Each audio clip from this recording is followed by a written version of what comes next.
வணக்கம் மக்களே, welcome to our channel the night watchman connoisseurs. So second test match, Tendulkar Anderson ட்ராஃபியோட second test match England versus India பர்மிங்ஹாமில் நடக்க போகுது. So Birmingham நேச்சுரலாகவே கொஞ்சம் அந்த சீமிங் கண்டிஷனில் கொஞ்சம் ஸ்பின் ஃப்ரெண்ட்லியாக இருக்கும். ஒரு 10-20% கொஞ்சம் ஸ்பின் ஃப்ரெண்ட்லியாக இருக்கும். ஒரு டே 5ல் வந்து கொஞ்சம் பால் திரும்பும். ஏன்னா இப்போ ஆஸ்திரேலியாவில் பெர்த் வந்து நம்ம சொல்லுவோம் ஒரு மாதிரி கொஞ்சம், சாரி சிட்னி சொல்லுவோம், கொஞ்சம் ஸ்பின் ஃப்ரெண்ட்லியாக இருக்கும். சிட்னிலே சொல்லுவோம். ஸோ அந்த மாதிரி இங்கிலாண்டில் வந்து பர்மிங்ஹாம் கொஞ்சம் ஸ்பின் ஃப்ரெண்ட்லியாக இருக்கும்ன்ட்டு. ஸோ எப்படி போகுதுங்கிறத நம்ம இன்ட்ரோ மேடி வந்திருக்காரு. மேடி, உன்னோட இனிஷியல் தாட் சொல்லு. இந்தியா ஏதோ சான்சஸ் இருக்கா? Spin out side chances, spin friendly எல்லாம் கிடையாது. ஸ்பின் அசிஸ்டன்ஸ் வேணா அசிஸ்டன்ட். சொல்லலாம். மத்தபடி தான் அசிஸ்டன்ஸ். இங்கிலாந்து வந்து obviously there and upper edge. அவங்க தான் டிசைட் பண்ண போறாங்க எனக்கு வந்து ஸ்பின் வேணுமா வேணாமா. ஏன்னா அங்கேயும் வந்து உங்களுக்கு நேச்சுரலா பெரிய டர்ன் ஆஃப் த பால் கிடையாது. ஷோயப் பஷீர் வந்து is beating you in angles and height. அந்த ஹைட்டை வச்சு அந்த க்ரீஸ் யூஸ் பண்ணி தான் போட்டுட்டு இருக்காரு தவிர மற்றபடி இஸ் நாட் டேர்னிங். ஆப்வியஸ்லி அவனுங்க போட்ட விக்கெட்ல டேர்னே ஆகாது. பிளாட்டா தான் போடுறாங்க, பிளாட் பாட்டாவா போடுறாங்க. ஒரு மாதிரி கொஞ்சம் புல்லு விட்டுட்டு அந்த புல் வந்து ட்ரை ஆயிடுது. சி இந்த ஜாகிரபிகலி ஸ்பீக்கிங் இங்கிலாந்து வந்து இப்போ ரொம்ப நிறைய ட்ரை சம்மரா இருக்குன்றது மாதிரி சொல்லிட்டு இருக்காங்க. யூஸ்வலா யூ சி கிளவுடி அண்ட் நிறைய ஓவர் கேஸ்ட் கண்டிஷன்ஸ்ல மழை வரும். பட் இப்போ நிறைய ட்ரையா இருக்கிறதுனால பிச்சு நேச்சுரலாவே மாய்ஸ்சர் கிடைக்கிறது கிடையாது. ஸோ நிறைய அது அவங்களோட பேட்ஸ்மேன் இருக்கிறதுனால 7 பேர் 6 பேர் நல்ல முரட்டத்தனமா இருக்கானுங்க. ஸோ பேட்ஸ்பால் அப்ரோச் அது வந்து ஆப்வியஸ்லி அவங்களுக்கு செட் ஆகும். So they won't give green tops. Probably இதே பாட்டா தான் ஒரு 350 300 அடிக்கிற மாதிரி தான் இருக்கும்னு நினைக்கிறேன். ஸ்பின் அசிஸ்டன்ஸ் ஆனா இருக்கும் பட் எட். ஆனா இதுவே நல்லா இருக்குன்னு நான் சொல்லுவேன். ரொம்ப கிரீன் டாப்பா கொடுத்து 2 நாள் 3 நாள்ல மேட்சே முடியறது மாதிரி இருக்கிறத விட, இப்ப இதே தான் நம்ம இந்தியால சொல்லுவோம். இந்தியால ரொம்ப ஸ்பின் ஃப்ரெண்ட்லியா கொடுக்குறாங்க, 2 நாள்ல வந்து கேம் முடியுதுன்னு சொல்லி நம்ம எவ்வளோ புலம்புறாங்களோ, அதே மாதிரிதான் அவங்களுமே. என்ன பிச்சு தான், அங்க வந்து ஃபாஸ்ட் பவுலர்ஸ்க்கு பர்ச்சேஸ் கிடைக்கும், இங்க வந்து ஸ்பின்னர்ஸ்க்கு பர்ச்சேஸ் கிடைக்கும். ஸோ ரொம்ப அந்த மாதிரி கிரீன் டாப்பா போய் ரன்னே இல்லாம 120 ஆல் அவுட், அவங்க ஒரு 120 திரும்ப அந்த மாதிரி ரொம்ப அப்படி போறதுக்கு. ஃபர்ஸ்ட் மேட்ச் நடந்தது ஒரு சூப்பர் பிச்சு, ஒரு பயங்கரமா ஒரு டெஸ்ட் ப்ரூ மேட்சே விக்கெட். ஒரு அலைவா வச்சிருந்தாங்க. எல்லாத்துக்குமே நான் அந்த 5-5 டேஸ்லயும் ஒரு சீசா மாதிரி இவங்க ஒரு செஷன், இவங்க ஒரு டேவை கம்ப்ளீட்டா வின் பண்ணாங்க. அடுத்த நாள் அந்த டீம் வின் பண்றாங்க, அதுக்கு அடுத்த நாள் திரும்ப இந்த டீம் வின் பண்றாங்க. அந்த மாதிரி போச்சு. 5th டே வரைக்குமே செம டைட்டா போச்சு. ஸோ அந்த மாதிரி கொடுக்குற விக்கெட் தான் வந்து பெஸ்டா இருக்கும். ஸோ அப்படிதான் இருக்கும்னு நினைக்கிறேன். ஆனா அவங்களோட அப்ரோச்சுக்குமே இதுதான் பெஸ்ட். ஸோ பேஸ்பால் வந்துட்டு கரெக்ட். நான் கிரீன் டாப்பை கொடுக்க போறேன்னு போனா அது வந்து ஒண்ணுமே இல்லைங்கிற மாதிரி தான் இருக்கும். ஸோ அதனால இந்த அப்ரோச் தான். இங்கிலாந்துல வந்து ஏதாவது 11ல சேஞ்சஸ் எக்ஸ்பெக்ட் பண்றியா? இல்லடா, அவங்க பிளேயிங்லன்னு அனௌன்ஸ் பண்ணிட்டாங்க. ம். ஆர்ச்சர் உள்ள வந்தோடனே ஆர்ச்சர் வந்து ஆடுவாங்கன்னு நினைச்சேன். But at they capping Archer out நான் ஆஃப் சொன்னேன்ல, சிச்சுவேஷன். ஸோ ஆர்ச்சர் டைம் வச்சுக்கலாம். கொடுத்துருக்காங்க. ம். இல்ல அதான் அவங்க பும்ரா இங்க ஆட போறது கிடையாது. ஸோ ஆப்வியஸ்லி அவங்களுக்கு வந்து ஒரு அட்வான்டேஜ் தான். ஸோ நான் வந்து டங்க இன்னும் எக்ஸ்பீரியன்ஸ் ட்ரை பண்ண போறேன். ஏன்னா அவங்க ஓப்பனா அனௌன்ஸ்மெண்ட்டே பண்ணிட்டாங்கடா, நாங்க இந்த சீரீஸே ஒரு ஆஷஸ்க்கு ப்ரீகாஸ்டரா தான் பாக்குறோம். ஏன்னா ஆண்டர்சன் ம். பிராட் இல்லாம ஆஷஸ்க்கு ஆஸ்திரேலியா போறாங்க. They are in urge to break the Ashes. ஏன்னா அவங்க ஆஷஸ் ரீட்டைன் பண்ணவே இல்லை. நீ போய் ஒரு இங்கிலாந்து ஃபேன் கிட்டயோ இல்ல இங்கிலாந்து கிரிக்கெட்டர்ஸ்டோ நீ வந்து உனக்கு வேர்ல்ட் கப் வின் பண்ணுமா இல்ல ஆஷஸ் வின் பண்ணுமான்னு கேட்டா அவன் ஆஷஸ் வின் பண்ணதான் சொல்லலாம். Because they are more then rivals. நம்ம வந்து சொல்லலாம் நம்ம இந்தியா பாகிஸ்தான் சொல்லலாம். பட் கிரிக்கெட்டிங் டைம்ல நீ பார்த்தனா Ashes is the best series ever. ஏன்னா அவங்க வந்து அது ரெண்டுமே அது ப்ரைடா பார்ப்பாங்க. இப்போ ஆஸ்திரேலியா கூட நீ பாரு, அவங்க டிரான்சிஷன்ல பார்த்து அந்த மாதிரி மற்ற பிளேயர்ஸ் எல்லாம் ரிலீஸ் பண்ணல, இது பண்ணல, ரிட்டையர் எல்லாம் எதுவும் பண்ணல. நாங்க ஆக்சஸ் வின் பண்ண போறோம். ஆஸ்திரேலியா ஆக்சஸ் நடக்குது. அந்த முன்னோட்டத்துல தான் அவங்க பாக்குறாங்க. ஸோ இங்கிலாந்துமே அதை தான் பாக்குறாங்க. ஸோ தேல் ட்ரை டங்கு. அப்புறம் சாம் குக்குன்னு ஒருத்தர் இருக்காரு. அவரெல்லாம் இந்த சீரீஸ்ல ட்ரை பண்ணி க்ரூம் பண்ண ட்ரை பண்ணுவாங்க, எப்படி ஆடுறாரு எப்படி போடுறாருன்னு பாக்கிறதுக்கு. ஸோ ப்ராப்ளி அவங்க அதே பிளேயிங் தான் போறாங்க. ஆச்சுன்னு அவங்க ப்ரூவன் கமோடிட்டின்றப்போ அவங்க டங்குக்கு இன்னொரு எக்ஸ்டென்ஷன் கொடுக்குறாங்க. பும்ரா இல்லாத பட்சத்துல. பும்ரா இல்ல ஓகே. ஆப்வியஸ்லி. இல்ல நான் அதான் லாஸ்ட் டைம் சொல்லியிருந்தேன்ல. ஏன்னா பென் ஸ்டோக்ஸும் சரி, பேஸும் சரி, 2 பேருமே ஆர்ச்சர் கிட்ட அவரு ஒரு ஒரு பர்சனல் பேசின ஒரு கான்வர்சேஷன் சொல்லியிருந்தாரு இந்த மாதிரி. So we are always ready to have you in our team any time. நீ எப்படி வந்தாலும் we will always have you. But don't urge your cells, just completely get ready.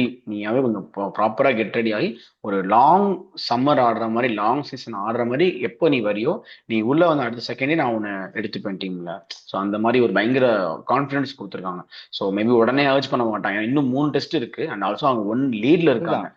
So இப்போ அவரை கொண்டு வரணுங்கிற எந்த அவசியமும் கிடையாது. அதனால maybe third test or fourth டெஸ்ட்ல இருந்து அவர் ஆடுவாருன்னு எக்ஸ்பெக்ட் பண்ணலாம். சார் ஓகே, இங்கிலாந்து வந்து பயங்கர ஸ்ட்ராங், அதை நம்ம லாஸ்ட் டைம் பேசிட்டோம். அப்படியே இந்தியா சைடு வந்தோம்னா இந்தியாவில் என்னென்ன இன்னைக்கு மேபி இந்தியாவோட ஸ்குவாடு ரிலீஸ், சாரி பிளேயிங் லெவனும் சொல்லிடுவாங்கன்னு நினைக்கிறேன். என்னென்ன சேஞ்சஸ் எக்ஸ்பெக்ட் பண்ணலாம்? ஃபர்ஸ்ட் உன்னோட சேஞ்சஸ் பிளேயிங் சொல்லு. 11. உன்னோட சேஞ்சஸ், நீ இதெல்லாம் நான் பண்ணணும்னு ஆசைப்படுறேன்னு அதை சொல்லு. அதுக்கப்புறம் என்ன இவங்க பண்ணுவாங்கங்கிறது உன்னோட கெஸ்ஸை சொல்லு. Indian team. நான் வந்து மொதல் மேட்ச்ல இருந்தே சொல்லிட்டு இருக்கேன். எனக்கு நான் வந்து மொதல் மேட்ச்ல சொல்லிட்டு இருக்கேன், குல்தீப் யாதவ் வந்து உள்ள கொண்டு வரணும் அப்படின்னு சொல்லிட்டு. நிதிஷ்குமார் ரெட்டியும் நான் சொன்னேன். ஏன்னா உனக்கு வந்து நான் கருண் நாயர் வந்து மேல ஹார்ஷா இல்ல. கருண் நாயர் அவுட் ஆஃப் பொசிஷன்ல ஆட வைக்கிறாங்க. அவுட் ஆஃப் பொசிஷன் ஆட வைக்கிறப்ப அவரால் வந்து அவர் டெலிவரி பண்ண முடியல. ஏன்னா அடிக்கணுமா இல்ல நம்ம வந்து ஹோல்ட் பண்ணுமான்ற ஒரு டைலமால இருக்கிறதுனால அவர் அவுட் ஆஃப் பொசிஷன் ஆட. ஏன்னா அவரோட பொசிஷன் நம்பர் 3 தான். நீங்க சாய் சுதர்சன் இல்லைன்னா வந்து கருண் நாயர், யாராவது ஒருத்தர் ஆப்ஷன்ஸ்னா ஒரு பொசிஷனுக்கும் நீங்க ஆப்ஷன்ஸ் வச்சிருக்கீங்க. இப்போ ஓப்பனிங் உனக்கு ஆப்ஷன் வந்து எஸ் ஜெய்ஸ்வால் இல்ல கேஎல் ராகுல் அவுட் ஆயிட்டா உனக்கு அபிமன்யு உள்ள வருவாரு. அதே மாதிரி நம்பர் 3ல you have options of Sai Sudharsan, Karun Nair. அப்புறம் பண்ட்டுக்கு எதனா ப்ராப்ளம் இல்லை இன்ஜுரினா யூ ஹேவ் துருஜுரு. அந்த மாதிரி ஜடேஜாக்கு வாஷிங்டன், இந்த மாதிரி லைக் டு லைக் ரீப்ளேஸ்மெண்ட்ல நீங்க ஸ்குவாட் எடுத்தீங்கன்றப்போ ஒரு பிளேயர் நல்லா பர்ஃபார்ம் பண்ணிருக்காருனால அவுட் ஆஃப் பொசிஷன் ஆட வைக்கிறது என்ன கேட்டா தப்பு. ஏன்னா கருண் நாயர் இங்கிலாந்து லைன்ஸ்ல நம்பர் 3ல 200 அடிச்சாரு. Because he got time, he got use to the swing, அதெல்லாம் இருக்கப்போ நீங்க அவுட் ஆஃப் பொசிஷன் ஆட வைக்க வேணாம். அதுக்கு பதிலா I bring Nitish Kumar Reddy for Karun Nair. அதுக்கப்புறம் ஷார்துல் தாக்கருக்கு பதிலா நான் குல்தீப் யாதவ் கொண்டு வருவேன். ஒரு எக்ஸ்ட்ராக்டர் பிளேயர் கண்டிப்பா வேணும். ஏன்னா அவங்க என்னன்னாலும் குறுக்க போட்டு அடிக்கிறாங்க, ரிவர்ஸ் ஸ்வீப் ஆடுறாங்க. But Kuldeep Yadav reverse sweep ஆட முடியாது. அப்படி ஆட நினைச்சாலும் கேட் காட் லைக் ஒரு 2 பால் 3 பால் போடும். பட் அந்த ட்ரிஃப்ட்டை வந்து அவங்க வந்து கணிக்கலனா தென் அது வந்து பண்ட்டுக்கோ இல்ல வந்து லெக் ஸ்லிப்கோ கேட்ச் போக நிறைய வாய்ப்பு இருக்கு. ஸோ பும்ரா இல்லாத பட்சத்துல உனக்கு ஒரு எக்ஸ்ட்ராக்டர் பிளேயர் வேணும். இல்லைன்னா எல்லாம் ஒரே டைமென்ஷன் பிளேயர் மாதிரியா இருக்கும், ஈஸியா ஆடிட்டு போயிடுவாங்க. ஸோ அவங்க சுத்தட்டும், அடிக்கட்டும், பிரச்சனை இல்லை. அடிக்கிறப்ப அவுட் ஆகிறதுக்கு நீ குல்தீப் யாதவ். பட் இப்பயும் சொல்றேன், Kuldeep Yadav might be expensive. But day 3 அந்த எட்ஜ் செஷன் 3 டைமிங்ல he'll get whole to use. நீங்க பேட்டிங் நல்லா ஆடுறீங்களா, ஒரு பரவாயில்ல, ஒரு எனக்கு 5ல இருந்து 6 அடிக்கிற 100 போதும், பிரச்சனை இல்லை. பட் எனக்கு விக்கெட் டேக்கிங் வேணும்னா நீ குல்தீப் யாதவ் போகணும். அண்ட் பும்ரா போல ஆப்வியஸ்லி ஹர்ஷ்தீப் சிங் தான் வந்து state stop. So 2 change forcefully Kuldeep Yadav and இது நிதிஷ்குமார் ரெட்டி ஃபார் கருண் நாயர் அண்ட் இவங்க ஷார்துல் தாக்கர் அண்ட் ஹர்ஷ்தீப் சிங் ஃபார் பும்ரா. இப்படிதான் நான் போவேன். பட் அவங்க வந்து வாஷிங்டன் சுந்தர் மேல ரொம்ப ட்ரஸ்ட் வைக்கிறதா நான் இப்ப கேள்விப்படுறேன். ஏன்னா ரயான் டிஸ்கத் சொல்லிட்டாரு 2 ஸ்பின்னர் ஆட போறாங்கன்னு சொல்லிட்டு. பட் அது வாஷிங்டன் சுந்தரா இல்ல வந்து குல்தீப் யாதவ்ன்றது தெரியல. பட் என்ன கேட்டா நான் குல்தீப் யாதவுக்கு போகலாம். Because is expected. உனக்கு இன்னும் பேட்டிங் ஃப்ரெண்ட்லியா வேணும்னா வாஷிங்டன் சுந்தர் தான் போகணும். Obviously Gautam likes the left hander batter at the down the ஆர்டர்ன்றப்போ எனக்கு சுந்தர் தான் போவாங்கன்னு தோணுது. பார்ப்போம்.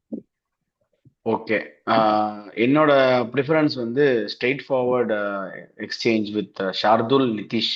ஏன்னா ஷார்துல் வந்து நம்ம லாஸ்ட் டைம் நினைச்சோம் ஷார்துல் நல்லா பண்ணுவாரு, ஏன்னா ஒரு ப்ரீவியஸ் ஹிஸ்ட்ரி ஆஃப் ரெக்கார்டு நல்லா இருந்தது. ஸோ அந்த இது நினைச்சோம். பட் ஆனால் எனக்கு என்னமோ ஷார்துல பெருசா யூஸும் பண்ணல. 6 ஓவர் 5 ஓவர் போட்டாங்க. பட் அவங்க வந்து லாஸ்ட் டைம் ஆடின அப்ரோச் வேற, இப்போ இருக்கிற அப்ரோச் வேற. நான் இப்போ நீ வந்தாலே அடிப்பேன் அப்படிங்கிற அப்ரோச் இருக்கு. ஸோ இந்த அப்ரோச்சுக்கு இவரால் வந்து டெலிவர் பண்ண முடியலங்கிற மாதிரி எனக்கு தோணுது. நல்ல பவுலர், ஸ்விங் பண்ற பவுலர் தான். நீ எப்படி போட்டாலும் நீ 2 4 அடிச்சிட்டேன் ஓவர்னா அவ்வளவுதான், கை இழுத்துக்கும். டெஸ்ட் மேட்ச் நினைச்சு பாரு, 6 ஓவர் 50 ரன்னு ரன் ரேட்னா என்ன ஒண்ணுமே பண்ண முடியாது. அதே மாதிரி பிரசித் கிருஷ்ணாவும் சரி, நீங்க யார் போட்டாலும் அடிக்க தான் போறேன்ட்டு. இவங்க நம்மளுமே ரொம்ப ரொம்ப அட்டாக்கிங்கா போகணும் தான். நீ அடிச்சா அடி பாத்துக்கலாம் அப்படிங்கிற மாதிரி தான் நம்மளும் போகணும். அண்ட் ஷர்துலை வந்து நான் முடிச்சிடறேன். ஷர்துல வந்து straight forward exchange with Nitish Kumar. அப்புறம் ஹர்ஷ்தீப்பை வந்து உள்ள கொண்டு வந்துட்டு பும்ரா எப்படியும் ஆடுறது கஷ்டம். ஸோ அதனால, ஏன்னா நான் ஒரு ஸ்டாட் ஒன்று பார்த்தேன் லாஸ்ட் ஒரு 3-4 இயர்ஸா யார் டெஸ்ட் மேட்ச்ல அதிக ஓவர்ஸ் போட்ட ஒரு ஸ்டாட் ஒன்று பார்த்தேன். எப்பா டேய் பாவண்டா, ஒரு 450 ஓவர் போட்டிருக்காரா டெஸ்ட் மேட்ச்ல. மனுஷனாடா இப்படி. இது ஆக்சுவலா ரொம்ப ஏன்னா அவரோட ஆக்ஷனுமே வந்து ஒரு மாதிரி அன்ஆர்த்தடாக்ஸ் ஆக்ஷன்.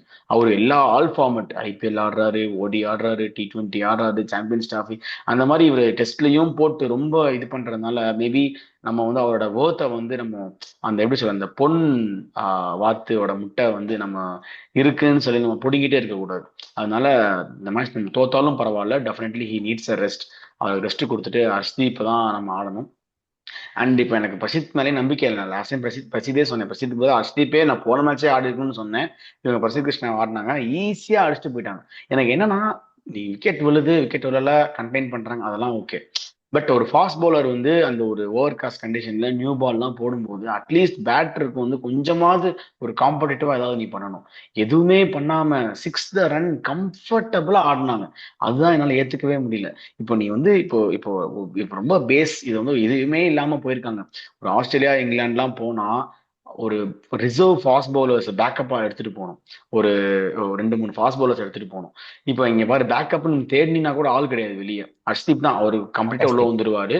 ஆகாஷ்தீப் தான். ஆகாஷ்தீப் இந்த இதுக்கு செட் ஆவாரா அப்படிங்கிறது தெரியல. ஏன்னா ஆஸ்திரேலியாலே ட்ரை பண்ணி அவரை வேணான்னு சொல்லிட்டாங்க. திரும்ப அவர் வந்து சும்மா ஒரு உப்புக்கு சப்பானி ஊருக்கு மாங்கொட்ட மாதிரி ஒரு பிளேயர் எடுத்து வந்திருக்காங்க. ஸோ நான் அவர் தப்பா எந்த மீன் தப்பா சொல்லணும் இல்லை. பட் அவரை நான் ஆட வைக்க போலன்னு உங்களுக்கு தெரிஞ்சிருச்சுன்னா அப்புறம் ஏன் நீங்க அவர் எடுத்துட்டு வரணும்? அதுதான் என்னோட கொஸ்டின். அதுக்கு நீ வேற யாராவது ஒரு அன்சுல் கம்போஜ் இல்லைன்னா வேற ஏதாவது ஒரு எக்ஸ்பேக்டர் ஒரு 150 போடுற பவுலர் அந்த மாதிரி முகேஷ் ரஞ்சி குமார். டிராஃபில முகேஷ் குமார் நல்லா போட்டுட்டு இருந்தாரு. நிறைய அவரை பேர் எடுத்து முகேஷ் குமாரை வந்திருக்கீங்க. மறந்துட்டாங்க ஆக்சுவலா. வெஸ்ட் இண்டீஸ் சீரிஸ் முகேஷ் நல்லா குமார் வந்து உனக்கு போட்டாரு. அதுக்கப்புறம் அவர் வந்து அதான் சொன்னேன். இந்தியா இந்தியா மேட்ச் வந்துருச்சு.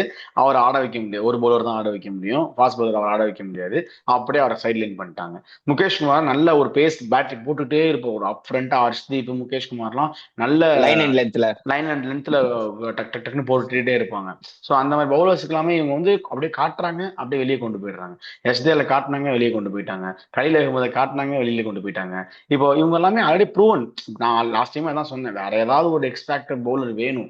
சும்மா இன்னும் அதே பிரசித் கிருஷ்ணா இவங்களை வச்சே நம்ம திரும்ப திரும்ப ஆப்ஷன்ஸே லுக் அவுட் பண்ண முடியாம வந்து பார்த்துக்கிட்டே இருக்கிற மாதிரி இருக்கு.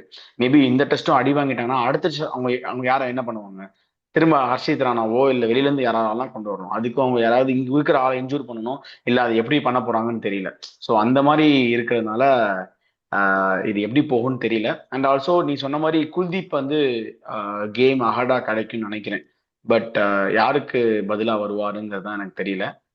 லெட்ஸ் see எப்படி போகுது. நான் ஸோ சொன்ன சேஞ்சஸ் நீ வந்து ஸ்ட்ரைட் ஸ்வாப் பண்ணிட்ட. சதுல் தாக்கர் நிதிஷ்குமார் ரெடி ஸ்டேட் பண்ணிட்ட. ஸ்வாப் தான். ஆமா. Bat down the tape and ஒரு சான்ஸ். பட் நான் வந்து நீங்க தோக்கறங்க, நீங்க வந்து ஆல்மோஸ்ட் யூஆர் இந்த வீக்கர் ஏஜ். பட் நான் வந்து ஃபைட் பண்றதுக்கு ஒரு ஒரு நல்ல பிளேயரை கொண்டு வரேன். Kuldeep Yadav is a proven player. நீ டெல்லி மாதிரி ஒரு பொட்டி கிரவுண்ட்ல அவர் கண்ட்ரோல் பண்ண முடியுதுன்னா நீ இந்த மாதிரி எட்கபர்ஸ்ட் மாதிரி ஒரு கிரவுண்ட்ல வந்து நீங்க வந்து ட்ரை பண்ணும். பிகாஸ் ப்ரீவியஸ்லி வந்து ஒரு வேர்ல்ட் ரெக்கார்ட் சேஸ், ஐ மீன் இங்கிலாண்டோட ஹையஸ்ட் சேஸ் வந்து நீங்க தான் பண்ணிருக்காங்க. நம்ம அடி பேஸ்டோ ரூட் ஆடினாங்கல்ல, அது இங்கதான். இது வரைக்கும் ஹிஸ்டாரிக்கலா நீங்க வந்து ஜெயிச்சதே கிடையாதுன்றப்போ you try something out of the box. Out of the box நீங்க ட்ரை பண்ணா நீங்க குல்தீப் யாதவ் தான் கொண்டு வர முடியும். ஏன்னா உங்களுக்கு you don't have any options at the இது. உங்களுக்கு பேட்டிங் பயங்கர ஸ்ட்ராங்கா இருக்கு. நீ இப்போ எந்த பேட்டர் உனக்கு இன்ஜுரி ஆனாலும் உனக்கு ஸ்ட்ரைட் ஸ்வாப்பா ஒரு பேட்டர் கிடைக்கிறாங்க.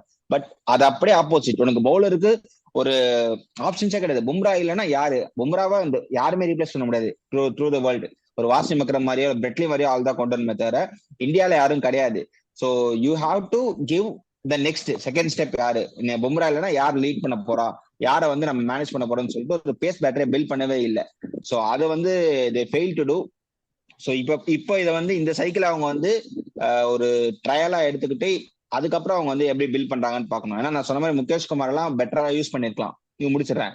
ஏன்னா முகேஷ் குமார் வந்து ஒரு நல்ல லைன் லென்த் கூடிய போட பிளேயர். ஷமிக்கு straight swap. ஏன்னா அந்த மாதிரி ஒரே லைன் ஒரே லென்த்ல போடக்கூடிய பவுலர்ஸ் தான் விக்கெட் எடுக்கிறாங்க இங்க. நீ ஜாஸ்ட் அங்க பாரு, நீ என்ன வேணா பண்ணுங்க, செகண்ட் இன்னிங்ஸ்ல ஃபுல்லா நான் ஒரே லைன் ஒரே லென்த் போடுறோம். பேட்ஸ்மேன் மிஸ்டேக் பண்ணி விக்கெட் எடுக்க வைக்கணும்.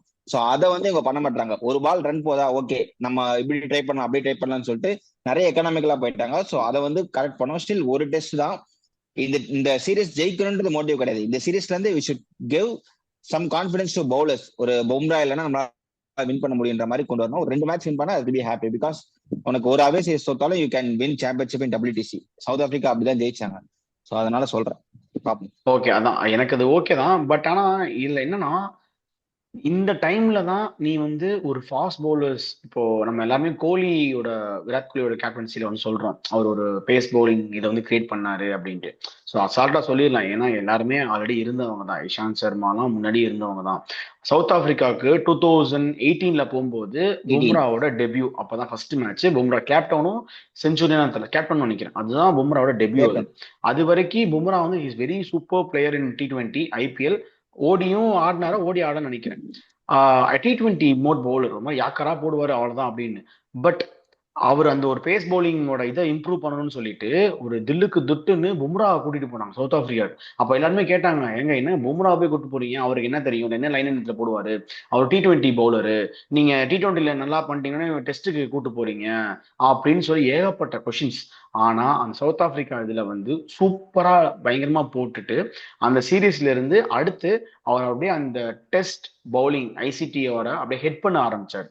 ஈவன் அந்த இடத்துல வந்து ஷமி, இஷாந்த் சர்மா, உமேஷ் யாதவ் 3 சீனியர்ஸ் இருந்தாங்க. இஷாந்த் சர்மாலாம் காலங்காலமா ஆடிட்டு இருக்காரு. ஷமியும் உமேஷ் யாதவ் இன் டேண்டம் 2014 அந்த சீசன்ல இருந்து ஆடிட்டு இருக்காங்க. 2015 வேர்ல்ட் கப் ஆஸ்திரேலியால இருந்து அவங்க ரெண்டு டேண்டமா ஆடிட்டு இருக்காங்க.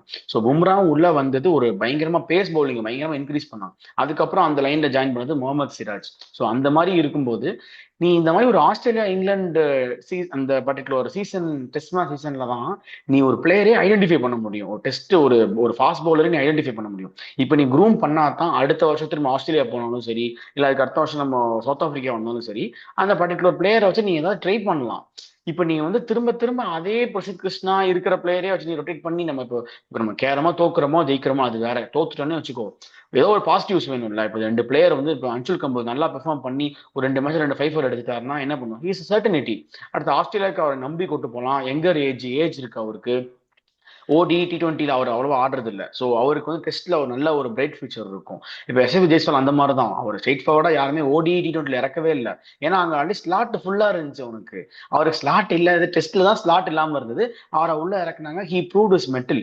Now is number 1 contender across all 3 formats. சூப்பரா ஆடிட்டு இருக்காரு. ஒரு சூப்பர் ஸ்டார் லெவல்ல இருக்கிறாரு. ஸோ இந்த மாதிரி டெஸ்ட் நீங்க யூஸ் பண்ணிக்கணும். ஒரு ஃபாரின் கண்டிஷன்லயும் வந்து இந்தியா ஏலையும் நல்லா பெர்ஃபார்ம் பண்ண பிளேயரையும் நீங்க விட்டுட்டு ஊருக்கு அனுப்பிட்டீங்க. அப்புறம் இருக்கிற இதுலயுமே ஆள் இல்லைன்னு சொல்லி புலம்புற மாதிரி எனக்கு ஃபீல் ஆகுது. இதுதான்டா சி, நீ நல்லா கரெக்டா அந்த பாயிண்ட் சொல்லிட்ட. இவங்க வந்து பேட்ஸ்மேன்ல பண்ண டிரான்சிஷன் பவுலர்ஸ்க்கு பண்ண மாட்டாங்க. நீ இதுக்கு முன்னாடி நோட் பண்ணனா, இதுக்கு முன்னாடி நடந்த வேர்ல்ட் கப் சைக்கிள்ல வந்து புஜாரா ரஹானே எங்களுக்கு வேண்டாம், they going for new faces சொல்லிட்டு தே பிரிங் எஸ்எஸ்வி ஜெய்ஸ்வால். ஸோ அதுக்கு அந்த டிரான்சிஷன் கரெக்டா ஒர்க் பண்ணாங்க. சுமன் கிலே நம்பர் 3ல ஆட வச்சாங்க. ஸோ அது ஒர்க். ஸோ அடுத்த சைக்கிள்ல தே ஆர் ஒரு யங் பிளேயர்ஸ் வந்து they are certain leadership role மாதிரி. ஸோ இப்போ இந்த சைக்கிள்ல பார்த்தா தே டிராப்டு டிராப்ல இல்ல, விராட் கோலி அண்ட் ரோஹித் சர்மா ரிட்டையர்டு. அது ஆல்மோஸ்ட் டிராப் தான். அவங்க 2 பேரும் வந்து ரிட்டையர்டு. ஸோ அவங்களுக்கு பார்த்தா என்ன பண்ணிருக்காங்கன்னா, அவங்க சாய் சுதர்சனும் கருண் நாயரே கொடுத்துருக்காங்க. ஸோ நான் என்ன சொல்வேன், கருண் நாயருக்கு பதிலாக நீங்க நிதிஷ்குமார் ரெட்டியை க்ரூம் பண்ணுங்க. பிகாஸ் பி வெப்ஸ்டர்லாம் அவங்க இப்போ வெஸ்ட் இண்டீஸோட மேட்ச் பார்த்தேன் ஹைலைட்ஸ்ல. பி வெப்ஸ்டர் உனக்கு பெருசா எதுவும் பண்றது கிடையாது. ஒரு 30-40 ரன்ஸ் டிராவிஸோட சர்டன் பார்ட்னர்ஷிப் போட்டாரு. எப்ப தேவைப்படுதோ ஒரு 2 விக்கெட் முடிஞ்சா பவுலிங்ல கொஞ்சம் வந்து ஹெல்ப் இருந்தா எடுக்கிறாரு.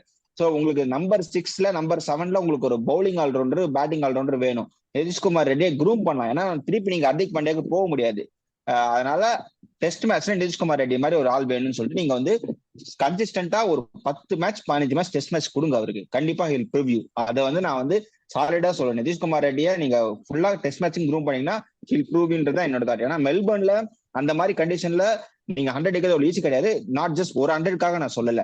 அதுக்கு முன்னாடி ஆடின மேட்ச் எல்லாமே ஒரு 10 டேஸ் கூட தான் ஆடினாரு. 40-45 அந்த மாதிரி ஃபுல்லா வந்து அவர் மட்டும் தான் இண்டிவிஜுவலா ஆடிட்டு இருந்தான்றப்போ நீங்க அந்த மாதிரி ஒரு பர்ஃபார்மன்ஸ் எப்படி அப்படியே ஒண்ணும் இல்லை அப்படின்ற மாதிரி பண்றது வந்து இட்ஸ் வெரி ஹார்ஷ். நிதிஷ்குமார் ரெட்டிக்கு ஒரு சான்ஸ் கொடுக்கணும்னு என்னோட தாட். ஓகேடா, சூப்பர். அதுதான் நம்ம எல்லாம் நிறைய பேசிட்டோம். ஸோ பேஸ் பவுலிங் இது எல்லாமே அவங்க இம்ப்ரூவ் பண்ணணும். அண்ட் இப்போ எதுவுமே பண்ண முடியாது. இப்போ அவ்வளோதான். இருக்கிற ரிசோர்ஸை வச்சு அவங்க எப்படி பெட்டரா இது பண்ண போறாங்கன்னு பார்ப்போம். So let's see. டாஸ்க் வந்துடலாம். நம்ம லாஸ்ட் டைம் சொன்ன மாதிரி தான் எனக்கு தெரிஞ்ச சில டாஸ் ஃபீல்டிங் தான் எடுப்பாங்க. ஏன்னா பிச்சு அந்த மாதிரி டிட்ரேட் ஆகிட்டே இருக்கு. இன்னும் நான் வந்து ஹிஸ்டரியை பார்த்து எனக்கு இவ்வளோ பேர் 130 எவனும் அடிச்சது இல்லை, 250 ஹையஸ்ட் சேஸ். நீ எவ்வளோ சேஸ் பண்ணாலும் இந்த 4 அந்த 5 டெஸ்ட் மேட்சுமே ஒரு கிரவுண்ட்லயும் அந்த பர்டிகுலர் ஸ்டாட் வந்து பிரேக் ஆக போகுது. And just saying this up front. ஏன்னா போன மேட்ச் 371 சேஸ் பண்ணாங்க. இந்த மேட்ச் நீ எவ்வளவு கொடுத்தாலும் சேஸ் பண்ணுவாங்க அந்த மாதிரி. ஸோ அதனால அதெல்லாம் இல்லை. நல்லா கிரிக்கெட் ஆடணும், அவ்வளவுதான். 20 விக்கெட் எடுக்க ட்ரை பண்ணணும். நல்ல பேட்டிங் நல்ல பவுலிங் ஆடணும். பிச்சு ஆப்போசிஷன் நல்லாவே இருக்கும். ஸோ நல்ல பேட்ஸ்மேன் இந்த KL ராகுல், யஷ்வ் ஜெய்ஸ்வால், கில், அப்புறம் ரிஷப் பண்ட், இந்த 4 பேரை தவிர மத்தவங்க கொஞ்சம் கான்ட்ரிபியூட் பண்ணணும். அதுதான். ஏன்னா இவங்க 4 பேர் 100 அடிச்சிட்டாங்கடா. ஏன்னா இவ்வளவு பேர் 100 அடிச்சு தோக்குறோம்னா இண்டிவிஜுவல் கான்ட்ரிபியூஷன்ஸ் நிறைய இருக்கு. மத்தவங்களும் கொஞ்சம் கான்ட்ரிபியூட் பண்ணணும். பவுலர்ஸும் கொஞ்சம் கான்ட்ரிபியூட் ஸ்டெப் அப் பண்ணணும். அட்லீஸ்ட் ஒரு பேட்டிங்லயா 50-20 எங்கேயாவது அடிச்சு கூட அவங்க கொஞ்சம் ஹெல்ப் பண்ணா நல்லா இருக்கும். 20 ரன் போதும்டா. அவ்வளவா கொஞ்சம் ஸ்டாண்ட் பண்ணா போதும் இல்ல, அப்படியே பொட்டலம் ஆறதுக்கு ஒரு செஷனாவது அட்லீஸ்ட் ஸ்டாண்ட் பண்ணி கொடுக்கணும். ஓகே. அவ்வளவுதான். So players to watch out for மட்டும் சொல்லிடலாம்டா. ஒரு ஒரு டீம் வந்து ரெண்டு ரெண்டு பிளேயர்ஸ். நீ ஸ்டார்ட் பண்றியா? எனக்கு வந்து ஸ்ட்ராங்லி பிலீவ் ஆமா ஸ்ட்ராங்லி பிலீவ் நிதிஷ்குமார் ரெட்டி. நிதிஷ்குமார் ரெட்டி ஆட வைக்கணும். ஸோ ப்ராப்ளி அந்த ஒரு இப்போ உனக்கு ஜடேஜா மாதிரி ஒரு ஆளுக்கு கான்ஃபிடன்ஸா பேட்டிங் ஆடணும்னா நிதிஷ்குமார் ரெட்டி பின்னாடி வேணும். So Nitish Kumar Reddy all back. And பவுலிங்ல வந்து குல்தீப் யாதவ், யாருன்னா குல்தீப் யாதவ் இல்லைன்னா ஹர்ஷ்தீப் சிங். ஏன்னா ஹர்ஷ்தீப் சிங் கொடுக்குற அந்த லெஃப்ட் ஆர்ம் வந்து it will be deadly for them. Because அவங்க லெஃப்ட் ஆர்ம் பேசுற வந்து ஜஹீர் தான் லாஸ்டா ஃபேஸ் பண்ணிருப்பாங்க. அதுக்கப்புறம் வேற யாரும் பெருசா அவங்க ஃபேஸ் பண்ணது கிடையாது. ஸோ அந்த ரெண்டு ஸ்விங்கா பனானா ஸ்விங் கூடிய பிளேயர் வந்து ஹர்ஷிப் சிங் தான். ப்ராப்ளி ஹில் ப்ரூவ் யூ அப்படின்றதுனால ஹர்ஷிப் சிங் நல்ல சொல்றேன். பிக். இங்கிலாந்துல வந்து நான் again again Jamie Smith. Jamie Smith வந்து ஒரு பயங்கரமான பிளேயர். ஏன்னா அவனுக்கு 5 விக்கெட் போனதுக்கு அப்புறமா ஜேமி ஸ்மித் வந்து 2 கீழ் எப்படி வேணா போட முடியும். ஸோ எனக்கு பிளேயர் ஃபார் த டோர்னமெண்ட்டுக்கே நான் ஜேமி ஸ்மித் சஜஸ்ட் பண்ணுவேன். ஏன்னா is a bridge for all the Bazball and lower order condition. So Jamie Smith. அப்புறம் வந்து பவுலிங் வந்து இவங்க பேர் என்ன, ஜோஸ்டாங்க. ஏன்னா நல்ல நல்ல பவுன்ஸ் இருக்கு. எக் பேட்ஸ்மேன் வந்து உனக்கு அந்த பவுன்ஸ் ட்ரூ பவுன்ஸ் இருந்தா அவங்களுக்கு கொஞ்சம் நல்ல இது கிடைக்கும். ஏன்னா ஸ்விங் இருக்கிறப்போ உனக்கு பவுன்ஸ் வேரியேஷன் நிறைய பீட் பண்றாங்க ரீசெண்டா. இங்கிலாந்துல ஆல்மோஸ்ட் ஒரு செமி ஆஸ்திரேலியா பிச்சஸ் மாதிரி இருக்கு. ப்ரிப்பரேஷன் பார்த்தாலும் இந்த ஆசிஸ்க்கு ப்ரிப்பேர் பண்ற மாதிரி தான் இருக்கு, பிச்சு முதற்கொண்டு. ஸோ அதனால I believe Josh Tongue will be the back. Okay, என்னோட பிக் நான் குயிக்கா சொல்லிடுறேன். ஃபர்ஸ்ட் வந்து கேஎல் கிளாசி ராகுல். அவர் திரும்ப அவரோட அந்த ஒரு மெட்டல் வேணும். அந்த அப் ஃப்ரண்டா கொஞ்சம் நியூ பாலை ஹோல்ட் பண்ணி ரன்ஸ் அடிச்சு கொடுக்கணும். ஸோ இன்னொரு ஆப்ஷன் வந்து ரிஷப் பண்ட். இது ஆப்வியஸாக தெரிஞ்ச ஆப்ஷன் தான், பட் வெரி சர்டனிட்டி. அவரும் மிடில் வந்து கலக்கிட்டு இருக்காரு.